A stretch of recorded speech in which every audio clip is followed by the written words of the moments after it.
કચેરી આવેદનપત્ર આપવા આવ્યા છે. છેલ્લા 4 મહિનાથી આશા વર્કર બહેનોની ફેસિલિટી બહેનોને એમનું વેતન નથી ચૂકવાયું. અત્યારે બાળકોની શાળાઓ ખુલી ગઈ છે ત્યારે સ્કૂલ ફી, પુસ્તકો અને બાળકોનો યુનિફોર્મ, બેગ આ બધું જ લાવવા માટે આ બહેનો પાસે પૈસા, ત્યારે આ બહેનોની હાલત બહુ દયનીય બની ગઈ છે.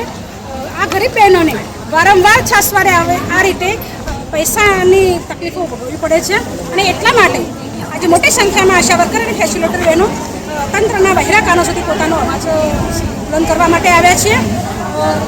આ બહેનોને વારંવાર આ રીતે કનડગત કરી અને કામગીરી તો રોજ લેવાય છે પણ એમના વેતન સમયસર ક્યારેય ચૂકવાતા નથી. એટલા માટે દર મહિને આ બહેનોને વેતન ચૂકવાય એવી મારી માંગણી છે. આગામી સમયમાં પોલિયો આવી રહ્યો છે.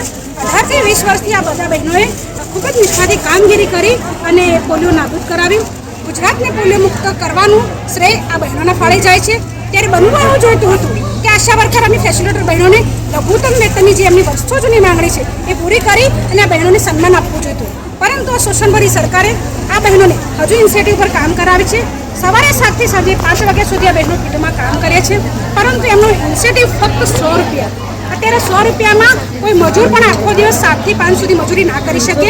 ત્યારે આશા વર્કર બહેનોની ફેસિલિટર બહેનોની માંગણી એ છે કે આ બહેનોને લઘુત્તમ વેતન પ્રમાણે 300 થી 500 રૂપિયાનું વેતન ચૂકવવામાં આવે અને જો આ માંગણી પૂરી કરવામાં ના આવે તો આવનારા પોલિયોનો કામગીરીનું આ બહેનો બહિષ્કાર કરી અને હડતાળ કરી રહ્યા છે. તંત્ર આ વિશે તાત્કાલિક ગંભીરતાની નોંધ લે અને આ બહેનોની માંગણીઓ ત્વરિત પૂરી કરે એવી હું માંગણી કરું છું. પિંકી પરમાર, ગુજરાત આશા વર્કર.